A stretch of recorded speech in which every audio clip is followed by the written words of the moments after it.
पुरुषार्थ से प्रारब्ध ओम शांति विषय, पुरानी दुनिया का विनाश और रूहानी रॉयल्टी का पुरुषार्थ। आज हम एक ऐसे मोड़ पर खड़े हैं जहां चारों ओर अशांति और परिवर्तन की लहरें दिख रही हैं। प्रकृति अपना रूप दिखा रही है और हर मनुष्य के मन में एक अनजाना डर है। लेकिन क्या आप जानते हैं कि स्वयं भगवान ने हमें इस समय के लिए पहले ही तैयार कर दिया है?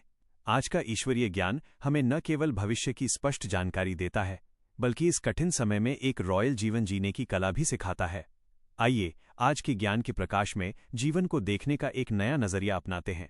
आज के वास्तविक जीवन में हम देखते हैं कि जब भी कोई संकट आता है तो हम दूसरों को दोष देने लगते हैं या विचलित हो जाते हैं।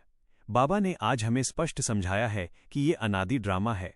जैसे किसी फिल्म की रील पहले से बनी होती है, वैसे ही इस संसार का चक्र भी बना बनाया है।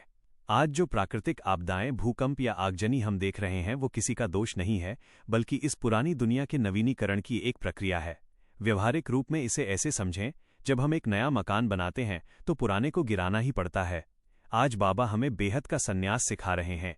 इसका अर्थ ये नहीं कि घर बार छोड़कर कहीं भाग जाएं, बल्कि इसका अर्थ है बुद्धि से इस पुरानी और दुखदायी दुनिया का मोह छोड़ देना। जब हमें पता है कि 84 जन्मों का चक्र पूरा हुआ और अब वापस घर जाना है, तो फिर इस मिट्टी की दुनिया से कैसा लगाव? आज बाबा ने हमें रॉयल चलन का पाठ पढ़ाया है। रॉयल्टी का मतलब महंगे कपड़े पहनना नहीं, बल्कि मन की श्रेष्ठता है।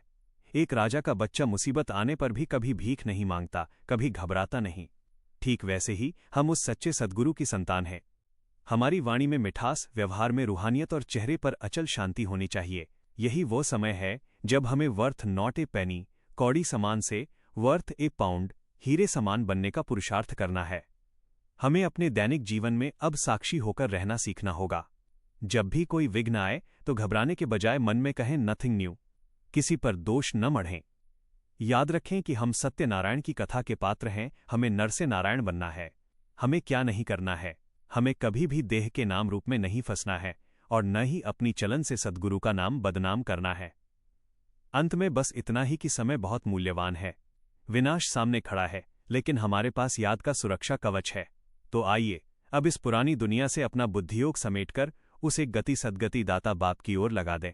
अपनी रॉयल्टी को ऐसा ऊंच बनाएं कि दुनिया हमें देखकर उस पारलौकिक बाप को पहचान सके। सारे दिन के अभ्यास के लिए मेडिटेशन कमेंट्री। आइए कुछ पल के लिए अपने तन को स्थिर कर लें। अपनी बुद्धि को इस संसार की हलचल से हटाकर भ्रिकुटी के बीच एकाग्र करें। मैं आत्मा 84 जन्मों के चक्र की यात्री हूं। अब यात्रा पूरी हुई, घर नजदीक है। अनुभव करें स्वयं सद्गुरु शिव बाबा को, जो हम पर वरदानों की वर्षा कर रहे हैं। मीठे बच्चे, अचल बनो, रॉयल बनो। मैं अनुभव कर रही हूं, मैं इस पुरानी दुनिया से न्यारी, बाप की प्यारी और रूहानी नशे से भरपूर आत्मा हूं।